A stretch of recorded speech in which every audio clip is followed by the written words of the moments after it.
Hey guys, tonight we're going to read chapter 15. The title of the chapter is The Crickets. The crickets sang in the grasses. They sang the song of summer's ending, a sad, monotonous song. Summer is over and gone, they sang. Over and gone, over and gone. Summer is dying, dying. The crickets felt it was their duty to warn everybody that summertime cannot last forever. Even on the most beautiful days in the whole year, the days when summer is changing into fall, the crickets spread the rumor of sadness and change. Everybody heard the song of the crickets. Avery and Fern Arable heard it as they walked the dusty road. They knew that school would soon begin again. The young geese heard it and knew that they would never be little goslings again. Charlotte heard it and knew that she hadn't much time left. Mrs. Zuckerman, at work in the kitchen, heard the crickets, and the sadness came over her too. "Another summer gone," she sighed. Lurvy, at work building a crate for Wilbur, heard the song and knew it was time to dig potatoes. "Summer is over and gone," repeated the crickets.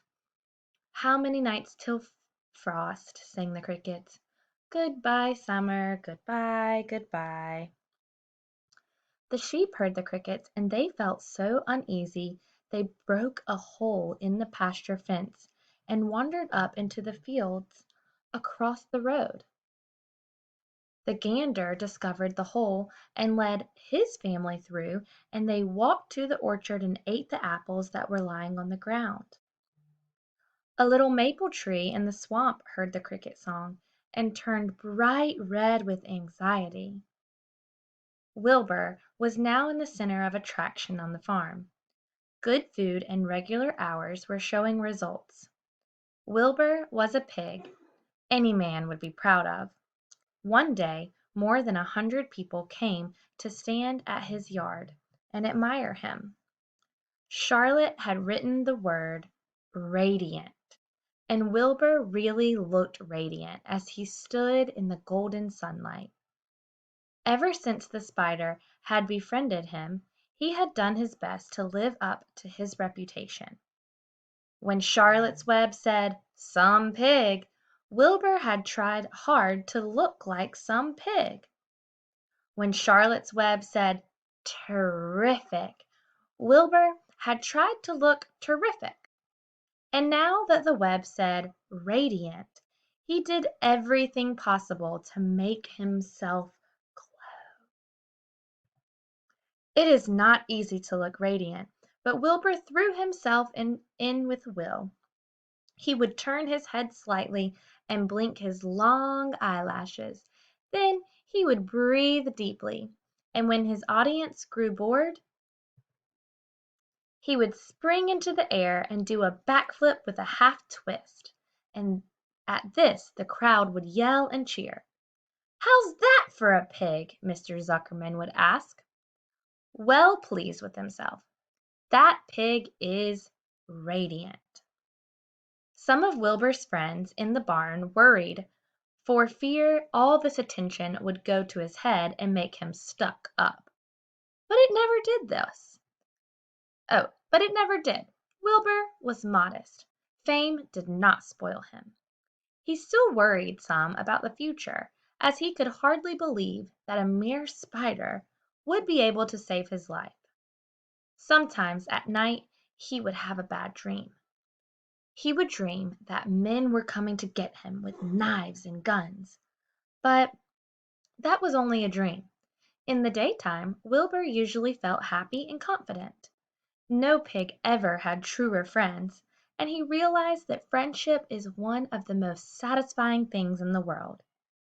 Even the song of the crickets did not make Wilbur too sad. He knew it was almost time for the county fair, and he was looking forward to the trip. If he could distinguish himself at the fair, and maybe win some prize money, he was sure Zuckerman would let him live. Charlotte had worries of her own, but she kept quiet about them. One morning Wilbur asked her about the fair. "You're going with me, aren't you, Charlotte?" he said. "Well, I don't know," replied Charlotte. "The fair comes at a bad time for me. I shall find it inconvenient to leave home even for a few days."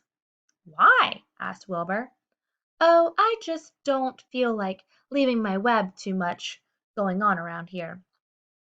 "Please come with me," Wilbur begged. "I need you, Charlotte. I can't stand going to the fair without you. You've just got to come." "No," said Charlotte. "I believe I'd better stay home and see if I can get some work done." "What kind of work?" asked Wilbur. "Egg laying. It's time I made an egg sack and filled it with eggs." "I didn't know you could lay eggs," said Wilbur in amazement. "Oh, sure," said the spider. "I'm versatile." "What does versatile mean? Full of eggs?" asked Wilbur. "Certainly not," said Charlotte. "Versatile means I can turn with ease from one thing to another. It means I don't have to limit my activities to spinning and trapping and stunts like that." "Why don't you come with me to the fairgrounds and lay your eggs there?" pleaded Wilbur. "It would be a wonderful fun." Charlotte gave her web a twitch and moodily watched it sway.